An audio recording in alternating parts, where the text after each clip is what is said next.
Donc disais-je, bonjour et bienvenue sur ce webinaire. Nous sommes ensemble jusqu'à environ 15 heures et donc nous allons traiter de ce sujet qui est très tendance, qui est oser lancer sa boutique en ligne. Alors pourquoi oser? Car on a la sensation souvent que monter un site en ligne, bah, c'est compliqué, ou tout au moins c'est plus complexe qu'un site vitrine.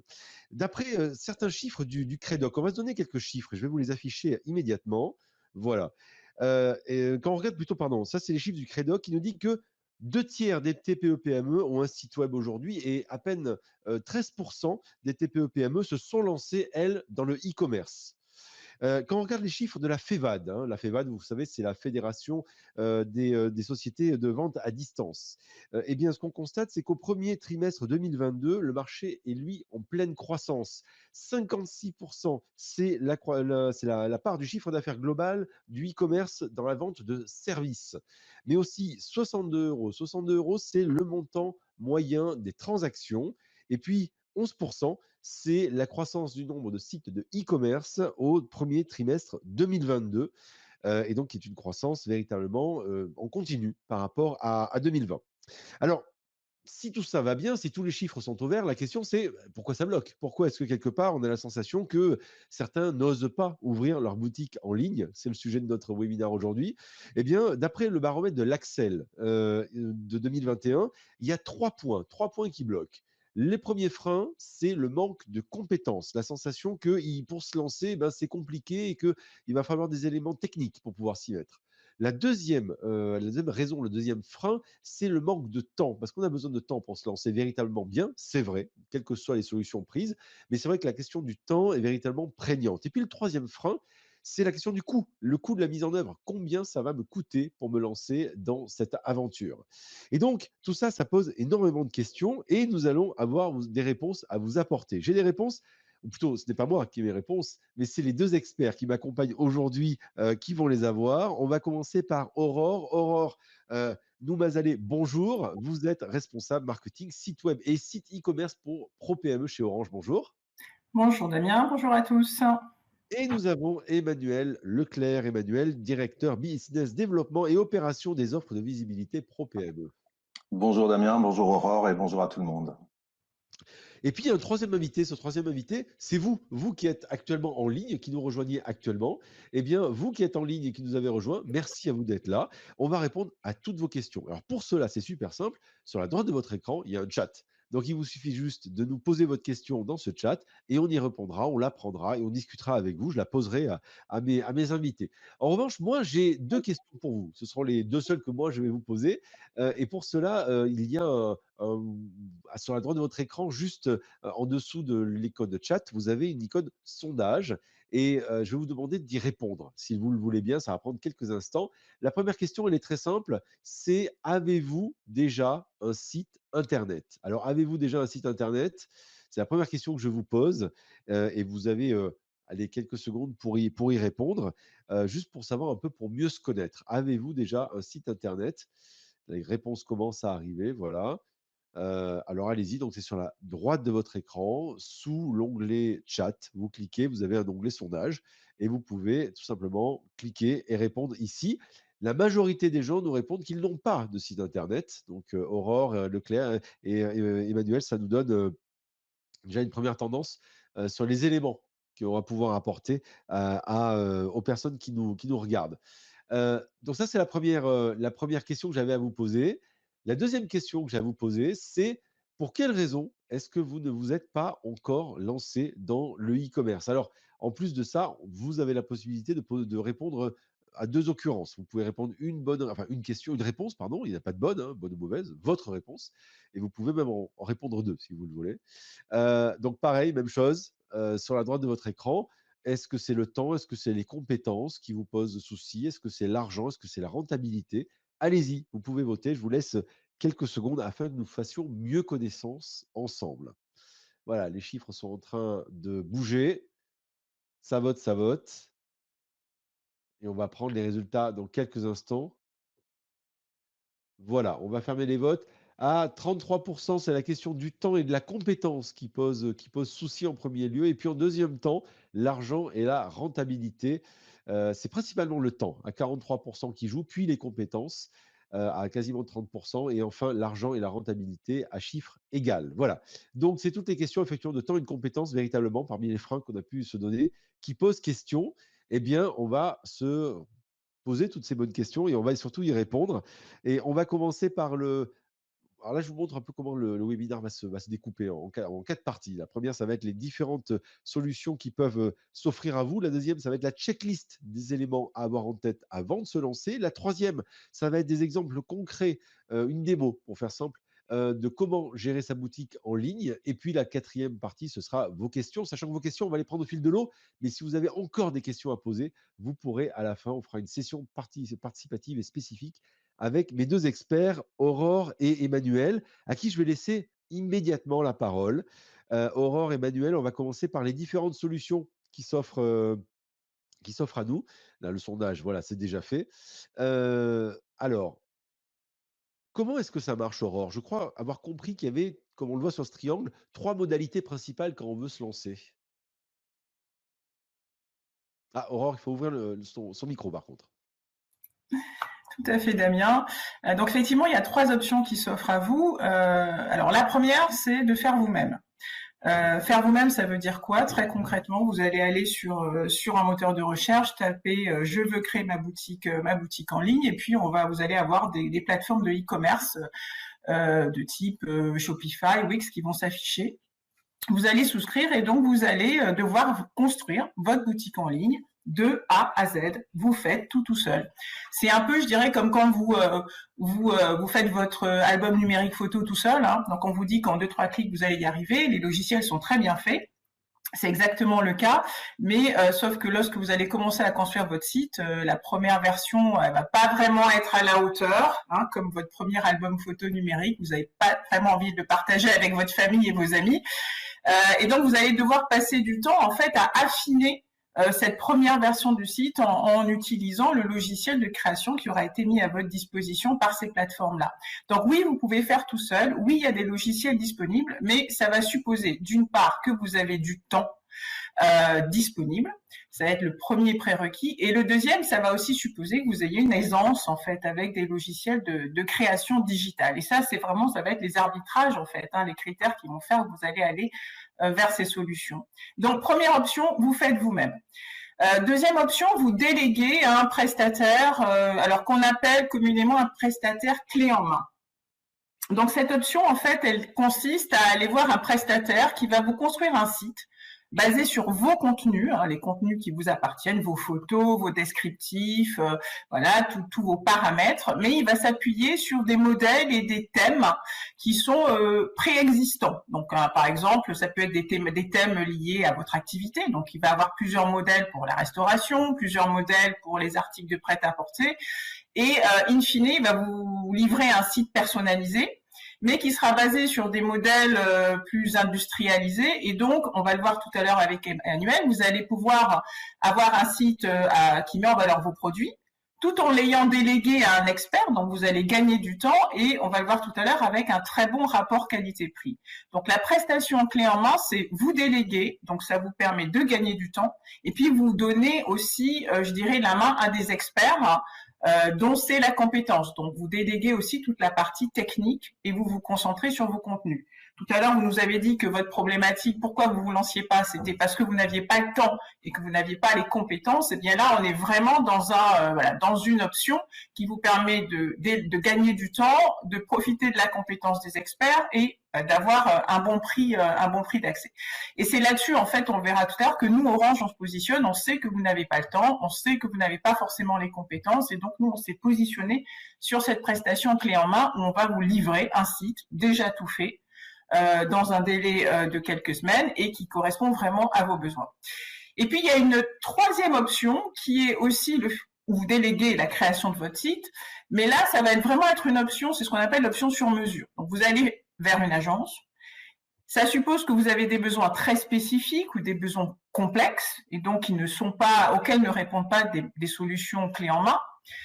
Et donc là, vous allez vous tourner vers une agence, vers un prestataire qui va vous élaborer un site aux petits oignons qui va vraiment répondre à vos besoins spécifiques.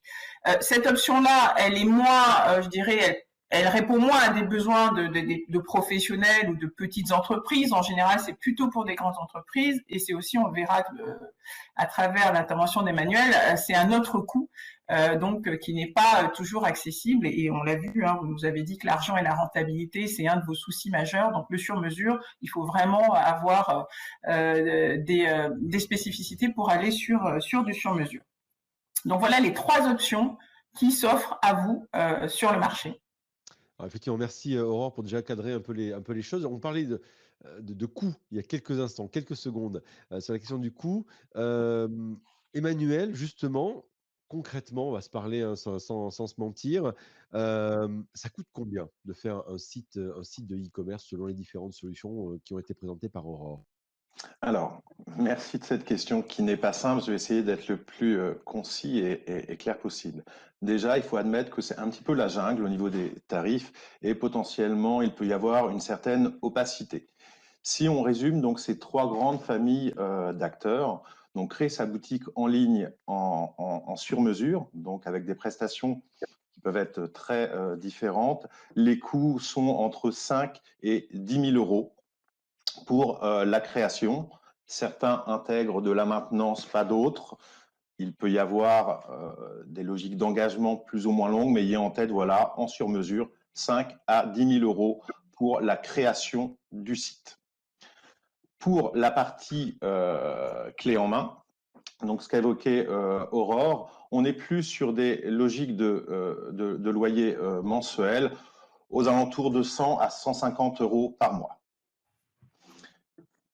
Et si on se pose la question du je le fais tout seul, alors je ne vais pas me faire des amis. Souvent, je compare ces acteurs qui proposent de faire soi-même son album photo, son site en ligne, je les compare à des tutos sur les plateformes YouTube, par exemple, qui nous expliquent comment en 3 minutes on peut réaliser un joli banc de jardin avec 3 palettes. Il faut du temps, il faut de la compétence. Et très souvent, on démarre cette action, mais on n'y arrive pas, donc il faut racheter des produits, il faut passer plein de temps et le résultat n'est pas terrible.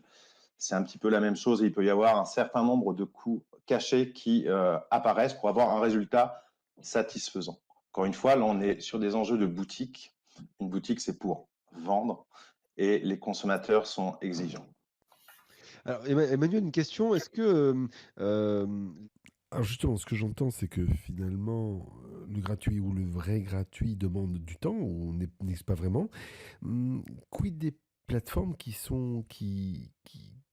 existent ou qui proposent justement des solutions un peu clé en main? Enfin, quand je dis clé en main, c'est qu'on peut prendre entièrement soi-même. Euh, on va dire que je l'on gère entièrement. Donc, ce que l'on entend par là, c'est que c'est clairement, il y a une notion qu'il faut prendre en compte, qui est le temps et compétences. Oui, alors sans les nommer, ces plateformes et l'analogie qui est faite avec les albums photos en ligne est excellente. C'est-à-dire, les outils sont assez simples, sont intuitifs. Et on va réussir à produire quelque chose. Mais dès lors qu'on va vouloir un petit peu personnaliser, pour mettre en avant ce produit, pour faire des réglages, c'est là où la difficulté va arriver. Je vais prendre un exemple pour être très concret, encore une fois. Donc, ils ont des offres comment dire, à étagère. C'est-à-dire ça attaque avec des prix très bas, il faut rajouter. Sur la plupart de ces sites, on peut avoir par exemple de la publicité, ce qui fait peut-être pas très sérieux.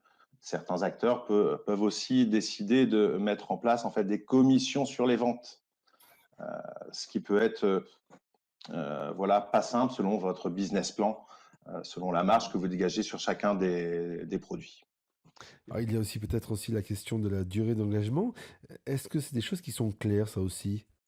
Alors, je le disais en préambule, c'est assez opaque et vous verrez notamment sur le net, si vous fouillez sur les différents prestataires, c'est assez complexe en réalité de trouver les tarifs. Très souvent, les acteurs disent appelez-nous, on va vous en dire plus. Et donc, il faut être effectivement très regardant pour ne pas forcément se retrouver engagé sur un nombre d'années colossaux. Les standards du marché, c'est en général 12, 24, 48 mois. C'est ce qu'on observe chez les différents acteurs.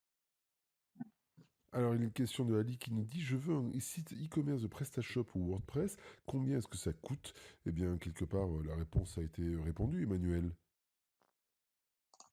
Oui, oui, oui, c'est que l'on passe par PrestaShop, par exemple, c'est soit on va vouloir le faire soi-même, et encore une fois, ce sujet de compétences, ce sujet de temps, soit on passe par une agence qui va le faire avec ces fameux coûts aux alentours de 5 à 10 kilos euros.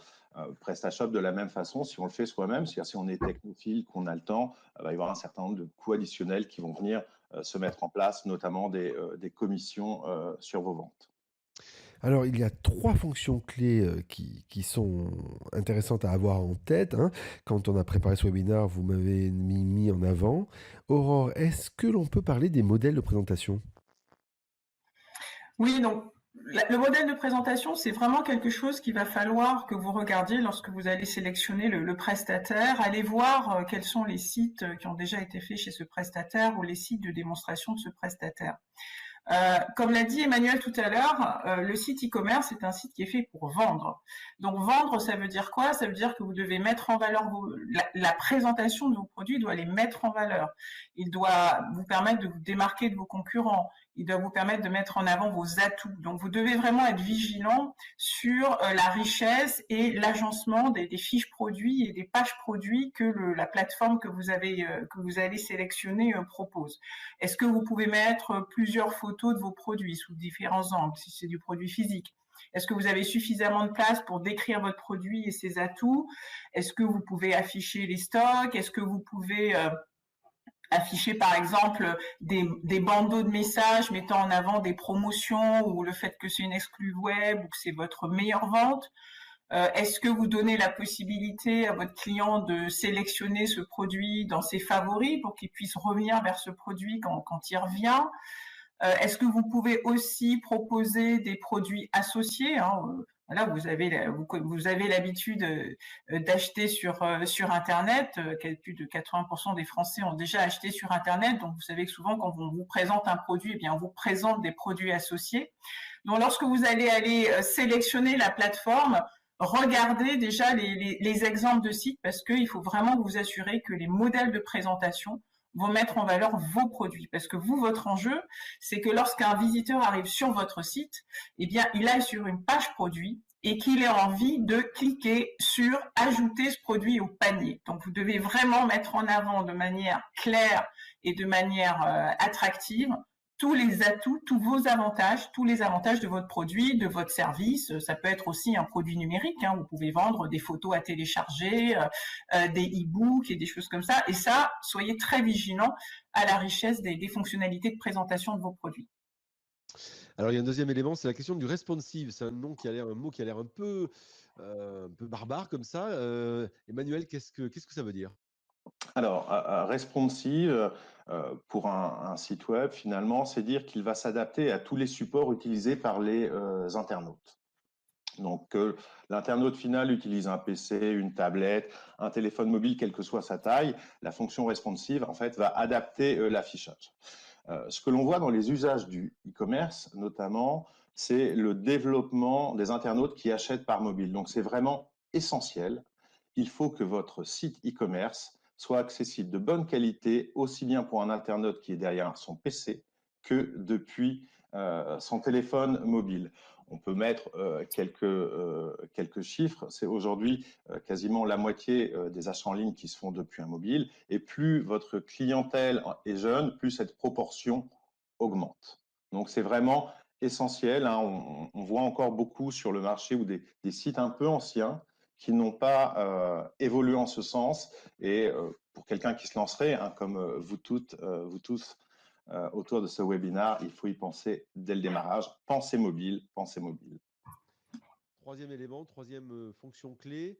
On l'a vu pendant le confinement, il y a plusieurs personnes qui se sont lancées, enfin plusieurs magasins, plusieurs boutiques, plusieurs commerçants qui se sont lancés sur les réseaux sociaux, sur les fonctions shopping des réseaux sociaux. Je pense notamment à Instagram, Facebook aussi. Euh, Instagram, Facebook Shop, c'est des choses aujourd'hui qui sont importantes. Comment on se synchronise? Comment intégrer cela finalement dans son site de e-commerce?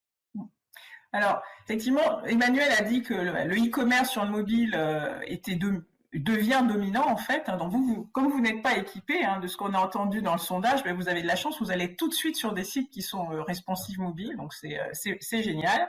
Mais il y a une autre grande tendance effectivement qui est ce qu'on appelle le social commerce, c'est-à-dire qu'aujourd'hui, de plus en plus, les consommateurs se renseignent via les réseaux sociaux. Donc, traditionnellement, les gens avaient tendance à aller sur un moteur de recherche Internet pour se renseigner sur un produit. Eh bien, aujourd'hui, de plus en plus, les consommateurs vont sur le réseau social et tapent le nom d'une marque ou d'un produit pour avoir des informations.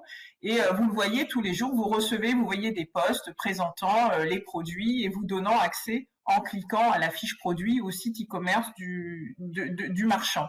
Donc ce développement du social commerce est effectivement quelque chose qui s'est considérablement développé avec la pandémie. Et c'est vraiment en train de prendre. Donc c'est important dans le choix de votre solution. Alors vous allez pas forcément en avoir besoin tout de suite, et puis c'est pas tous les secteurs qui sont concernés, mais enfin quand même ça comme vu les réseaux sociaux, il y a Instagram, il y a Facebook, il y a TikTok, il y a aussi LinkedIn. Dans tous ces réseaux-là, en fait, ce qu'on voit, c'est qu'ils sont de plus en plus des vitrines pour mettre en avant vos produits et pour faire en sorte que la personne clique sur acheter. Donc ça devient plus que des outils de notoriété, ça devient vraiment des nouveaux canaux de vente. Et donc, Instagram et Facebook, effectivement, ont lancé des shops. Et ce qui est intéressant à regarder, c'est comment va se faire le lien entre votre univers de la boutique e-commerce et effectivement la mise en avant de vos produits sur les shops. Donc, par exemple, une des fonctionnalités qu'on aime beaucoup, c'est le fait de pouvoir, via votre outil de gestion de vos fiches produits de votre site e-commerce, finalement, d'utiliser ce même outil de gestion, cette même fiche produit, pour alimenter votre site e-commerce, mais aussi pour alimenter la présentation de vos produits sur les réseaux sociaux. Donc, vous y gagnez parce que vous ne gérez vos fiches produits qu'à un seul endroit. Ensuite, vous pouvez alimenter plusieurs canaux de vente, donc votre boutique en ligne sur Internet, mais aussi votre shop Instagram ou votre shop Facebook, et ça peut être aussi demain votre shop TikTok. Donc, surtout si vous êtes dans des domaines comme le prêt-à-porter, le maquillage et plein d'autres domaines, la déco, qui sont très visibles sur ces réseaux-là, soyez vigilants à ces fonctionnalités de synchronisation qui vous permettra de bénéficier de ces nouveaux canaux de vente tout en étant beaucoup plus productif au lieu d'avoir géré deux interfaces.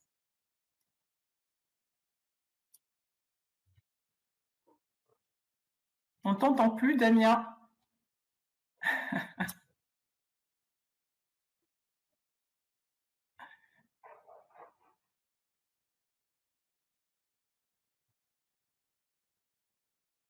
Bon, nous avons... Ah, ça y est. Bienvenue.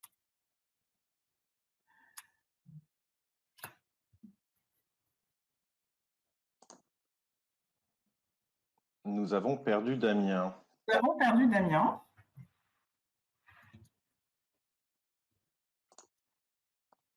Alors, du coup, je vais peut-être enchaîner le temps que Damien nous rejoigne.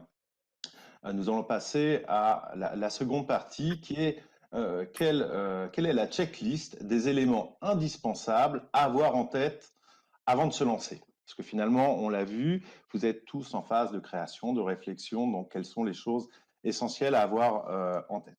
Je vais tout de suite commencer pour vous aider à répondre à ces questions dans la checklist. Déjà, la première chose, c'est de vous dire, un petit peu comme si vous ouvriez une boutique réelle, quels sont vos objectifs business? Est-ce que vous souhaitez faire quelques centaines d'euros, quelques milliers d'euros, quelques dizaines de milliers d'euros ou bien plus? C'est essentiel de poser cette question parce qu'en fonction de vos attentes, vous allez devoir consacrer un budget qui peut être différent. Si on souhaite monter un site qui va réaliser plusieurs dizaines de milliers d'euros, il est important d'avoir un outil puissant, efficace, donc un investissement en argent plus fort. Ça va nécessiter également que vous consacriez plus de temps. Donc on l'a dit, quels sont vos objectifs business? Quel budget souhaitez-vous ou pouvez-vous y consacrer? Encore une fois, on l'a vu dans les questions, certains disent que au démarrage, on n'a pas forcément des gigantesques financements, donc il faut être très réaliste là-dessus. Pensez également à votre marque, votre logo. C'est important pour qu'on puisse vous reconnaître dans votre boutique. Et enfin, et c'est sans doute ça la clé et le point sur lequel je vais insister, quand on lance sa boutique en ligne, il ne faut surtout pas chercher à partir avec des milliers et des milliers de produits, notamment pour des gens qui n'ont pas d'expérience du commerce en ligne. Il faut partir avec un nombre limité de produits, des produits phares, et il faut passer du temps, consacrer du temps à rendre vos produits sexy pour l'internaute. Rendre ces produits sexy, c'est quoi? C'est déjà d'apporter un point d'attention tout particulier sur les photographies. Il faut que l'internaute ait envie de vos produits. Donc, mettez en scène vos photos. Ce n'est pas compliqué. Il suffit d'avoir un téléphone mobile fixe et de mettre un peu en scène ses produits. Pensez à faire un descriptif le plus détaillé possible. Il faut que ce soit à la fois court, précis et que ça réponde finalement aux questions de l'acheteur. Pensez à détailler des choses comme quelle est la taille du produit que je vends, quel est son prix évidemment, quel est son poids. Tous ces éléments qui vont donner envie à l'internaute d'acheter.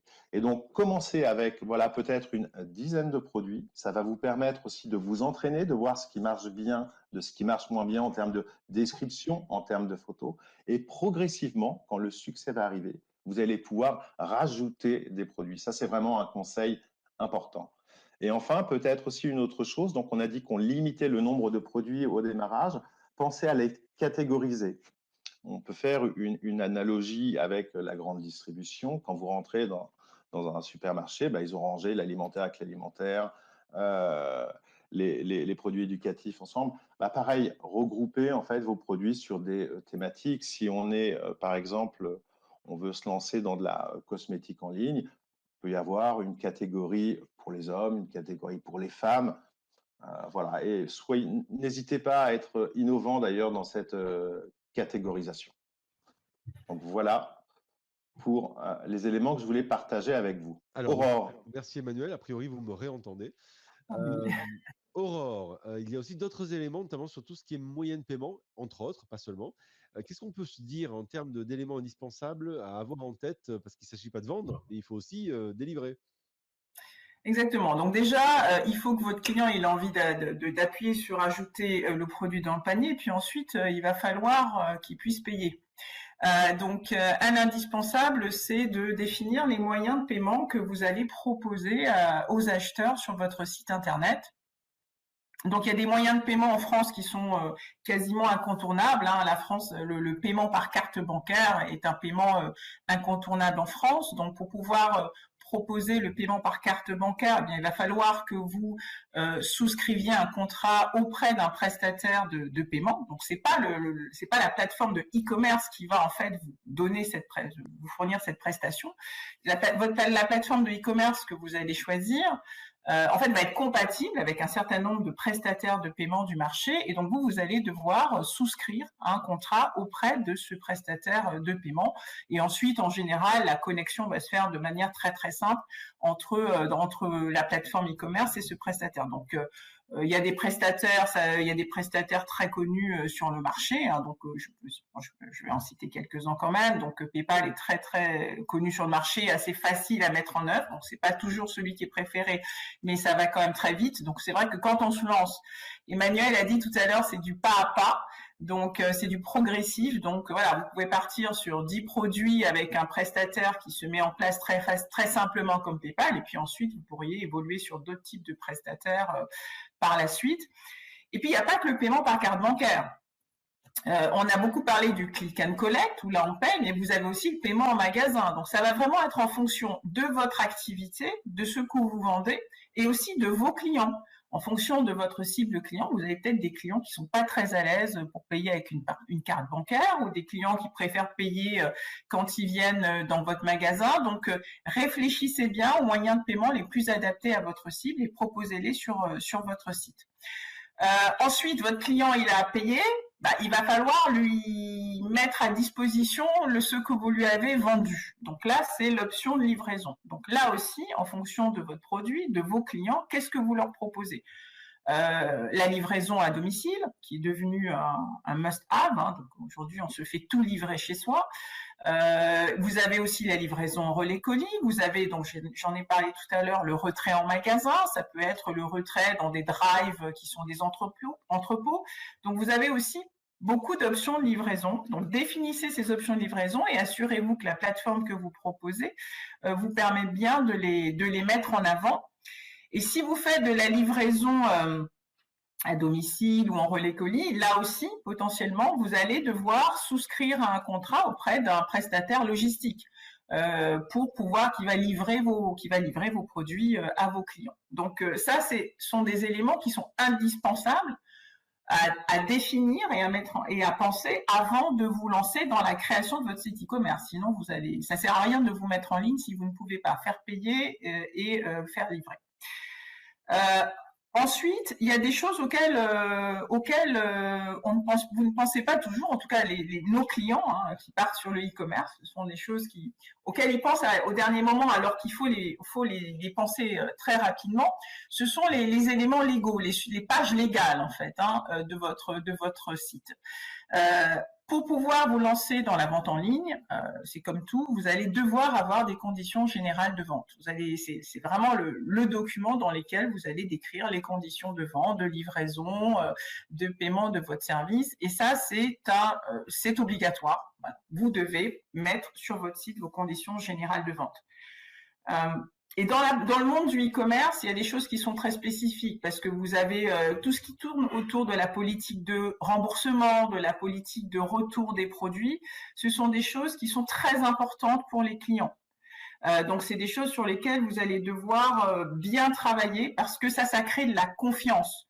Là, on est en e-commerce, vos clients ils vont acheter en ligne, ils vous connaissent pas forcément au départ, donc il faut qu'ils soient en confiance. Donc, dans ces CGV, ces conditions générales, travailler bien toute la dimension autour de la politique de retour, de la politique de remboursement, parce que ce sont des choses aussi qui peuvent vous démarquer de vos concurrents et qui peuvent amener le client à cliquer parce qu'il a confiance en votre entreprise.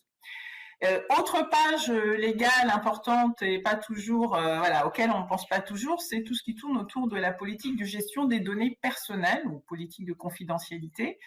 Vous avez tous entendu parler du règlement général de protection des données, qui est une réglementation qui s'impose à tous aujourd'hui. En tant que e-marchand, que e-commerçant, vous allez traiter des données personnelles de vos clients. Le nom, le prénom, l'adresse, les coordonnées, voire d'autres données. Et parce que vous allez collecter ces données et les traiter, soit pour gérer les commandes, soit pour envoyer à ce client des mails de relance ou lui envoyer une newsletter mensuelle ou hebdomadaire d'information, eh bien, vous allez devoir décrire dans votre politique de données toutes ces informations que vous collectez et comment vous les traitez. Et ça doit faire l'objet d'une page, c'est obligatoire sur votre site e-commerce.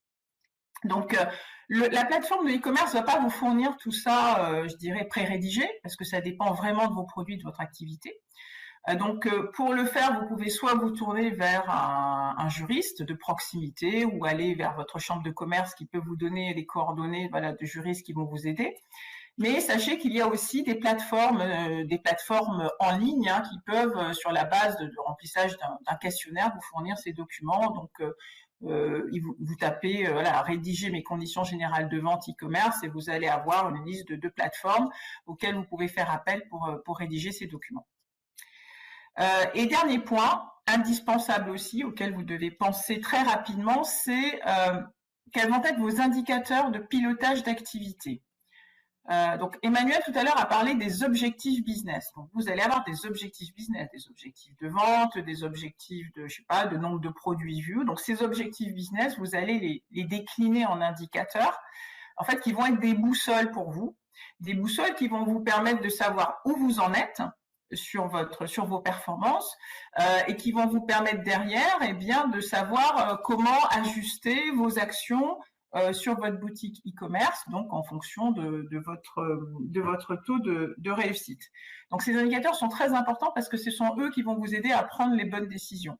Alors j'insiste là-dessus parce que souvent on a des clients qui se lancent et qui n'ont pas pensé à ces indicateurs et donc très rapidement ils ont l'impression que ça avance pas. Voilà, ils ont l'impression que ça marche pas. Mais on l'a dit tout à l'heure, se lancer dans le e-commerce, c'est quelque chose qui va se faire pas à pas, progressivement. Donc vous allez avoir quelques produits, vous allez vous définir quelques indicateurs et puis vous allez les suivre et petit à petit vous allez apprendre, vous allez mettre plus de produits, vous allez rajouter des indicateurs. Donc vraiment partez, je dirais, je vais peut-être dire, il faut soyez ambitieux, mais partez, je dirais, sur un périmètre humble qui va pouvoir vous permettre vraiment de vous développer avec une dynamique positive. Merci à vous deux. Alors, je vous propose de prendre quelques instants. Si vous avez des questions à nous poser, n'hésitez pas, vous pouvez dès maintenant nous les poser. Et sinon, on va enchaîner sur la dernière partie du webinaire qui sera la partie sur la démo. Donc, Daniel qui demandait comment, pour l'option clé en main, combien de mois faut-il compter? Donc, c'est en rapport, j'imagine, avec la question tout à l'heure, le point Emmanuel lié au temps d'inscription qui était nécessaire. Alors, combien pour du clé en main alors je prends les entreprises qui font du clé en main, ça va de 12 mois à 36 mois. Pour la partie, je peux l'évoquer, hein. Pour la partie Orange, ils sont à 12 mois d'engagement. Sur un autre gros acteur du clé en main, ils sont sur du 36 mois. C'est assez sensé d'ailleurs hein, de penser qu'un acteur qui va créer votre site e-commerce en fait demande un engagement. C'est pas quelque chose d'illogique. C'est d'ailleurs plutôt quand même un certain gage d'une certaine qualité. Et 12 mois, c'est une échelle courte dans une logique de business. C'est comme si on ouvrait une vraie boutique. On l'ouvre pas pour 2 mois. C'est assez peu crédible. Et je voulais simplement peut-être revenir quand on voit ce qui est affiché, les indispensables, ça peut faire peur. En fait, non, il ne faut vraiment pas avoir peur. Là, on essaie de vous remettre à l'esprit les choses auxquelles il faut penser, mais on vous accompagne sur toutes ces choses-là. Et encore une fois, dites-vous qu'une fois que vous avez une boutique en ligne, vous êtes en concurrence avec des entreprises partout dans le monde, beaucoup d'acteurs. Donc, ce qui est important, c'est qu'est-ce qui vous rend différent. D'où l'importance, je disais, de la façon dont vous prenez en photo votre produit, la description. Encore une fois, il faut qu'on ait envie de vous. Si on vend, je ne sais pas, peu importe, un produit, encore une fois, pourquoi je vais l'acheter chez vous? C'est sans doute parce que votre présentation est plus claire, c'est toutes ces choses-là. Donc, c'est pour ça que avoir un gros catalogue avec des produits qu'on retrouve partout, non. Le monde du web fait notamment la part belle pour toutes ces petites entreprises qui ont des produits peut-être un peu spécifiques. Je pense à des produits artisanaux, je pense à des produits personnalisés ou des produits un petit peu rares ou des produits de niche. Et ça, c'est vraiment pour les petites entreprises, encore une fois, c'est sans doute la clé. Hein, on peut résister très bien face aux géants du commerce en ligne. Je ne vais pas les citer, ils se reconnaîtront. Mais il y a vraiment de la place pour toutes les petites et moyennes entreprises en France qui sont si dynamiques et qui doivent profiter de ce business qui gonfle. On l'a dit tout à l'heure, hein, le panier moyen est aux alentours de 60 € actuellement. Ce sont des jolis paniers moyens, avec des coûts de structure qui sont moindres par rapport à une boutique en réel sur lequel vous allez avoir des loyers, des assurances, des ceci, des cela, et plein de salariés. Et je voulais peut-être compléter aussi, c'est que les consommateurs sont en attente hein, de produits, de services de proximité, personnalisés, qui ont vraiment une personnalité. Donc, il y a une vraie attente côté consommateur pour ces produits-là, pour des produits qui sont proches. Et on le voit dans les statistiques de la FEVAD, hein, les consommateurs attendent des commerçants de proximité, ils attendent des petites entreprises, qu'elles soient plus présentes sur le monde du e-commerce. Et puis en France, on résiste aussi. Donc il y a vraiment une attente aussi côté consommateur.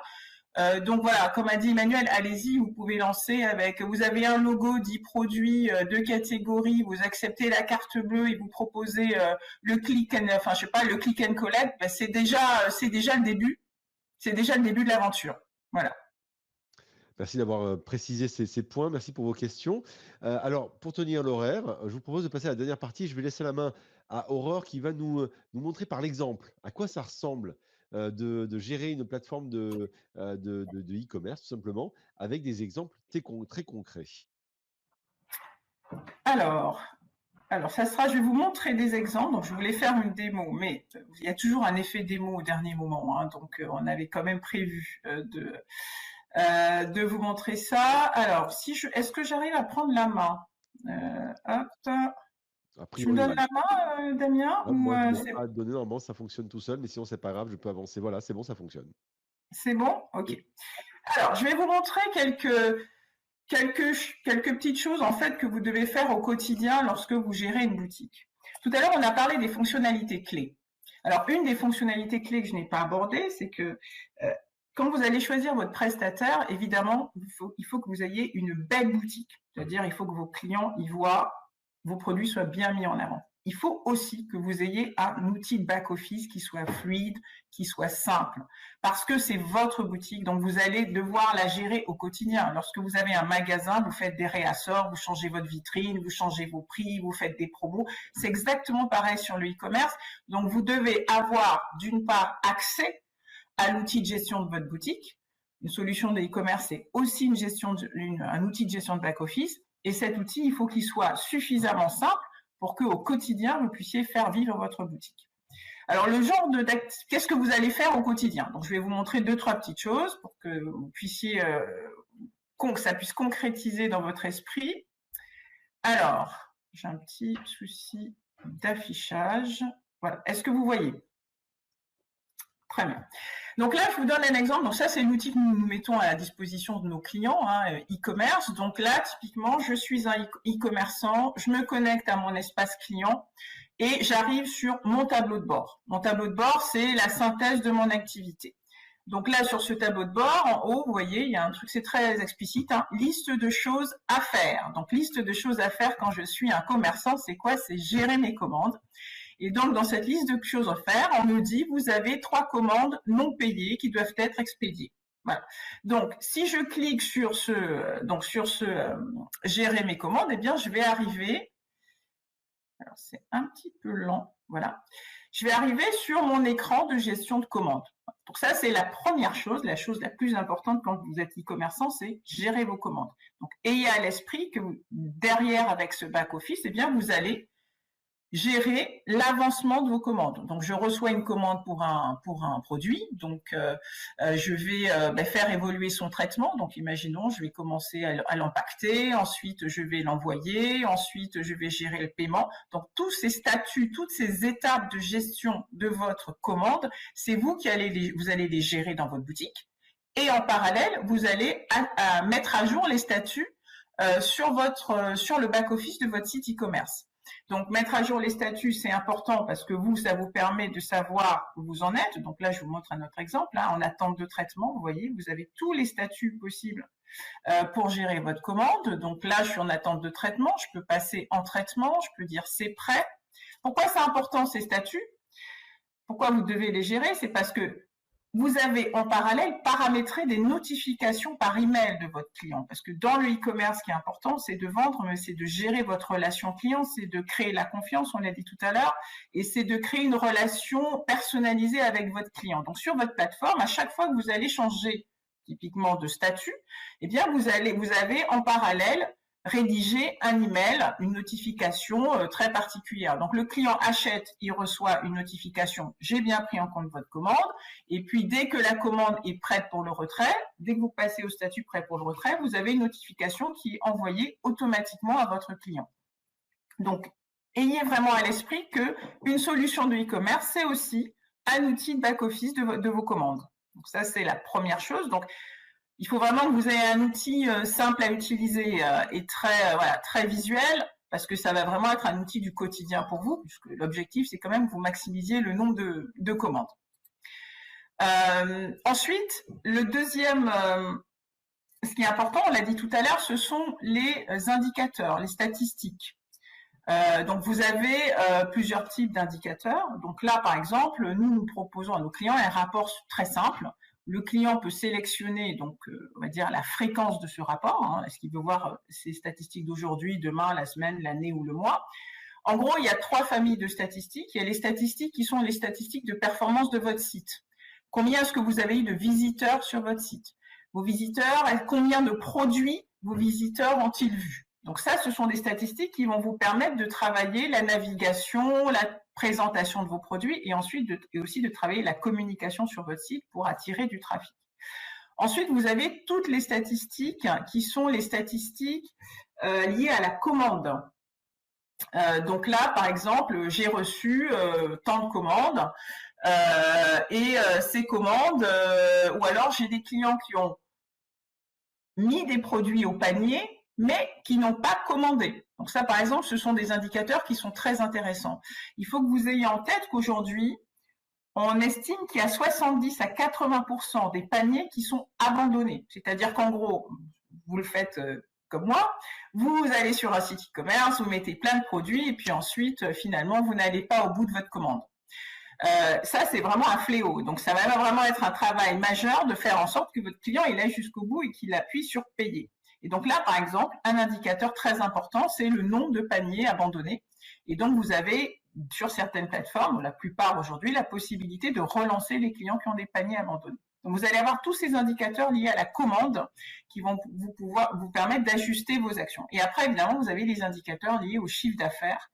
Donc là, vous voyez, typiquement, on va vous permettre de suivre vos recettes, donc recettes du quotidien, recettes du mois, et si vous avez des réactivations de paniers abandonnés, combien de chiffre d'affaires vous avez pu récupérer grâce à cette relance de paniers abandonnés. Donc ça, je dirais que là, sur ce rapport de tableau de bord, nous affichons ça, ce sont les indicateurs, je dirais, à minima que vous devez suivre lorsque vous avez un site e-commerce.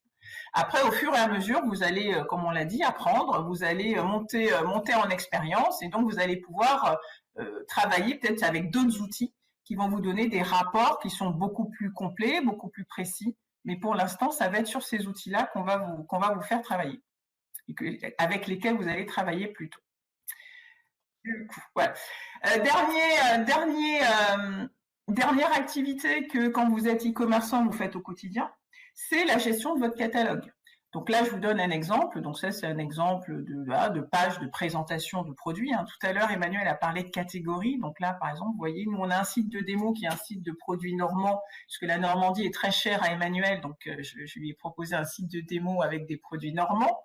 Donc, vous voyez, on a regroupé ces produits en 3 catégories.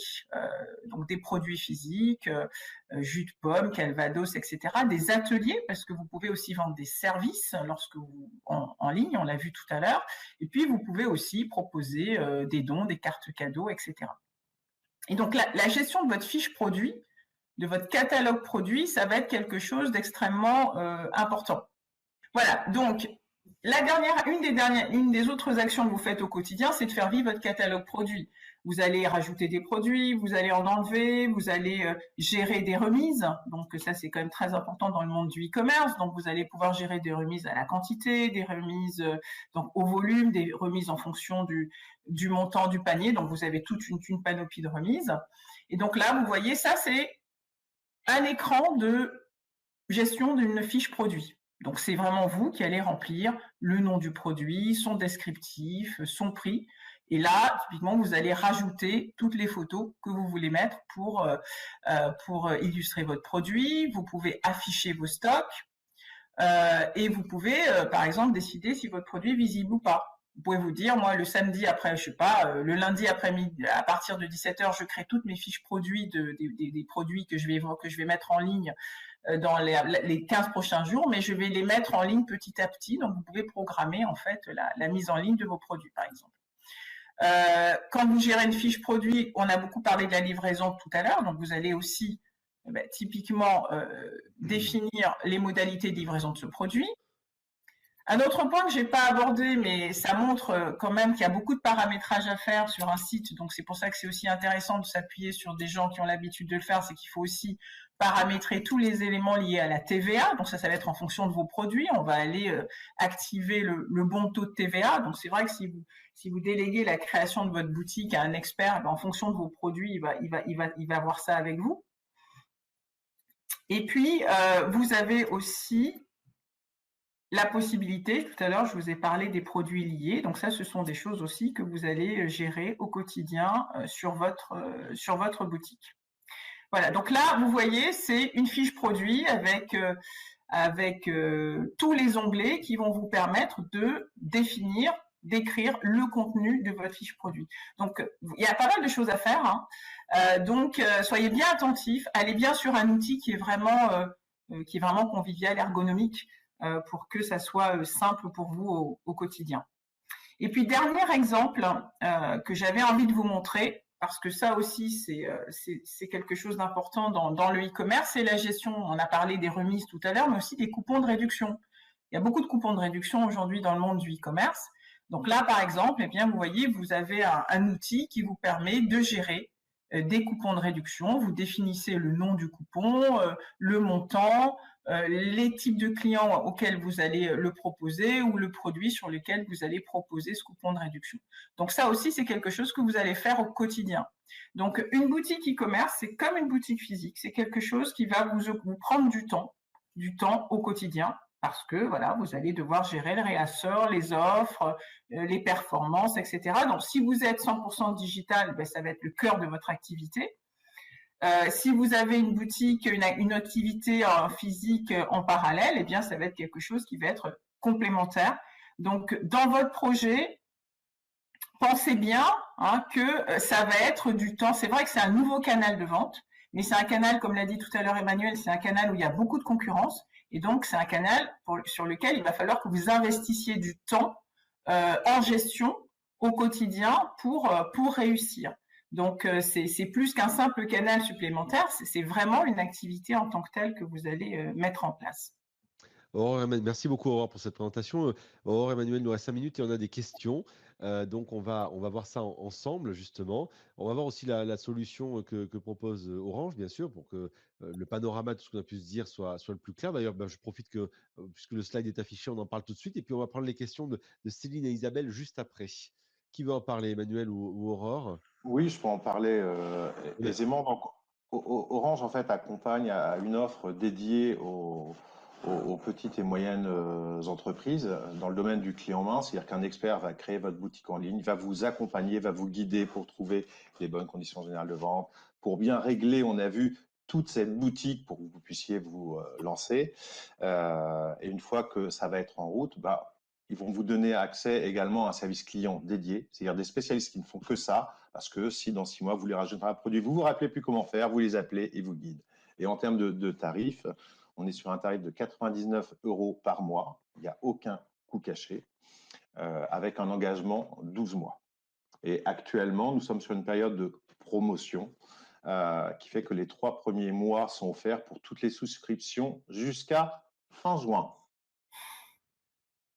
Merci beaucoup, Emmanuel. Alors, on a 2 questions, ce qui nous permettra comme ça de clore ce webinaire dans les temps. Allez, on va prendre la première, c'est celle d'Isabelle. On va revenir sur la question de Facebook et de Instagram Shops. Isabelle nous dit, en attendant la création d'un site de boutique en ligne, est-il judicieux de proposer ses produits sur Instagram ou Facebook Shop? Alors, c'est vrai que Instagram et Facebook Shop ont été beaucoup utilisés lors du confinement, notamment parce que c'est simple, a priori. Mais il y a certainement des contreparties à tout ça. Donc voilà, Isabelle n'ose pas se lancer sur un site web, mais elle se dit que peut-être un shop en ligne, ça peut être mieux dans un premier temps. Qu'est-ce que vous en pensez? Alors, moi, je crois que ça va. Alors, est-ce que c'est plus simple? Je ne suis pas sûre. C'est plus simple de créer un compte sur Facebook et Instagram et de parler de son entreprise. Est-ce que c'est plus simple de créer un shop et de gérer un shop sur Facebook Shop? Je ne suis pas sûre que ce soit plus simple que de gérer un site e-commerce en tant que tel. Donc voilà, je pense que c'est pas plus simple. Après, ça va vraiment dépendre de votre cible client. Puis bon, vous pouvez aussi, enfin moi je pense que chacun doit aller à son rythme. Hein, donc c'est vrai, si votre cible client elle va plutôt sur Internet, ben, moi je vous conseillerais plutôt de commencer sur l'e-commerce. Si vos clients sont plutôt sur Facebook, Instagram, uniquement, vous pouvez commencer sur les deux. Mais je suis pas sûre que l'un soit plus simple que l'autre en réalité. Donc regardez ce que font vos clients et optez pour la meilleure solution.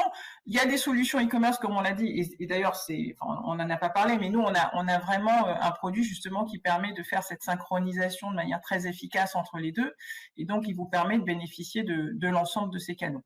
Donc si vous vendez des accessoires de mode, vous pouvez commencer par un InstaShop ou un Facebook Shop mais vous allez quand même louper probablement une partie de vos clients potentiels. Emmanuel, en complément à cela, est-ce qu'il y a un pourcentage qui est pris d'ailleurs par Facebook ou Instagram sur les ventes? Alors, alors attendez. Pour ne pas dire ouais, question piège, j'ai pas regardé leurs nouvelles modalités, donc je ne vais pas dire de bêtises. Je voulais peut-être simplement rajouter un complément à ce que disait Aurore en fait sur Insta, Facebook. Très souvent, on pense que c'est plus simple parce qu'on se dit, enfin, Facebook, c'est administrable depuis un téléphone mobile. C'est ce qui en fait notamment la simplicité. Et il y a encore peu de temps, beaucoup de sites e-commerce, de sites internet, on ne pouvait les gérer que depuis un PC. Et maintenant, un certain nombre de solutions, en fait, sont, une fois que le site, la boutique en ligne est créée, sont administrables depuis un téléphone mobile. Et on sait que pour les petites entreprises, c'est quelque chose d'important.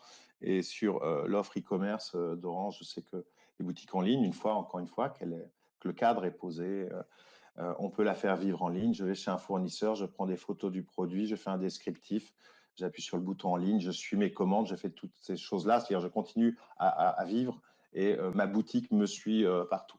Ce qui fait que d'ailleurs, les créations de sites internet, en fait, vont redémarrer plus que Facebook, Insta. Et on a dit, certains produits ne sont pas sur cible Insta ou Facebook. Les produits ou les services sont adaptés en fonction des plateformes. En termes de tarifs, hein, pour moi, je crois qu'il y a, Facebook en fait va prendre une commission à la vente, hein, donc il n'y a pas d'abonnement, mais effectivement ils vont prendre une commission à la vente, donc je crois en pourcentage de la vente plus à un prix fixe. Donc on l'a dit tout à l'heure, attention à ces modèles à la commission. Parce qu'en fonction de votre business plan, vous allez peut-être commencer petit, mais dès que votre activité va se développer et c'est ce que vous souhaitez, la facture elle va très rapidement monter. Donc oui, un Facebook Shop, ça a un coût, et c'est un coût de commission de vente en fait. Un dernier point que je rajouterai, parce qu'on l'a déjà traité dans un webinaire sur une plateforme sociale, quelle qu'elle soit, vous n'êtes pas chez vous. Autrement dit, si demain, pour une raison X ou Y, ce que vous vendez ne correspond plus aux conditions générales d'utilisation de la plateforme, eh bien, vous pouvez être sommé de partir de la plateforme, voir votre compte fermé Manu Militari. Alors que quand c'est votre site internet à vous, eh bien, vous faites ce que vous voulez dessus. Un exemple très simple, hein, vous le savez, les plateformes sociales sont américaines et pour la plupart sont très sensibles à tout ce qui est relatif à, on va dire, la nudité. Si vous vendez des objets de lingerie, par exemple, très simplement, hein, vous êtes une boutique de lingerie, eh bien, ça va être extrêmement compliqué pour vous de montrer des modèles parce que il y a un risque que vous vous fassiez avoir, on va dire, par la plateforme qui pourra éventuellement trouver que certaines choses ne sont pas montrables. Voilà, un exemple tout bête, hein, mais donc il faut bien penser à ça aussi. Il y a très souvent une complémentarité entre site web et réseaux sociaux, mais l'un ou l'autre, voilà, notamment plateforme sociale, vous n'êtes pas chez vous, vous n'êtes pas propriétaire on va dire, des murs, si je puis dire. Une autre question de Céline qui nous demande: la création d'une boutique en ligne a-t-elle un impact sur le prix d'achat-location du nom de domaine de site? Alors, la réponse est simple, non. Non, non, tant mieux d'ailleurs hein, que les acteurs en fait ne louent pas plus cher en fait un nom de domaine par rapport au business qui se fait dessus. Très bien, et je regardais une dernière question qui nous était demandée, qui était est-ce que attendez, je reprends la liste des questions, pardon, excusez-moi. Voilà, oui, Ali qui demandait est-ce qu'après 12 mois, par exemple, si on prend une solution qui est valable au bout de 12 mois, est-ce qu'au bout de 12 mois, je serai propriétaire du site? A priori, non. Quand on est dans une logique d'abonnement, c'est comme un abonnement téléphonique, hein. Vous n'êtes jamais propriétaire de la ligne, vous êtes locataire. Oui, tout à fait. Très bien, parfait. Alors, je ne vois pas d'autres questions qui nous sont posées. Ça tombe bien, il est 15 heures pile. Donc, on est arrivé pile à la fin de ce webinaire. Donc, merci à vous qui l'avez écouté. Donc, vous avez sous les yeux la solution qui vous est proposée, elle, par Orange, d'ailleurs, dont Orange vous a fait la démonstration, qui est à un prix, on va dire, d'après ce que nous disait Emmanuel tout à l'heure, qui est vraiment à un prix défiant toute concurrence en termes de gamme de prix. Vous aurez le loisir d'aller regarder, de faire votre idée par vous-même. Si jamais vous êtes intéressé, vous avez la possibilité de vous renseigner de deux manières. La première, c'est que vous pouvez télécharger gratuitement une fiche qui est mise à disposition dès maintenant sur la page Webikeo, pardon, et sur lequel vous pouvez récupérer des informations, une fiche de synthèse de tout ce qu'on s'est dit, et aussi des informations, le lien internet pour aller plus loin et pour éventuellement vous renseigner sur l'offre qui est actuellement sous vos yeux. Vous pouvez aussi tout simplement voilà, cliquer sur ce lien ici, enfin sur ce lien, voilà, vous cherchez ce lien, vous le trouvez, vous cherchez visibilité.orange.fr, vous aurez la solution de boutique en ligne dont Orange vous a fait la démonstration, ou tout simplement vous appelez le 3901, vous aurez des informations aussi. Voilà, merci à toutes et à tous pour votre écoute, pour vos questions. Merci Aurore et Emmanuel pour votre expertise, et à très bientôt pour un prochain webinar. Merci, au revoir.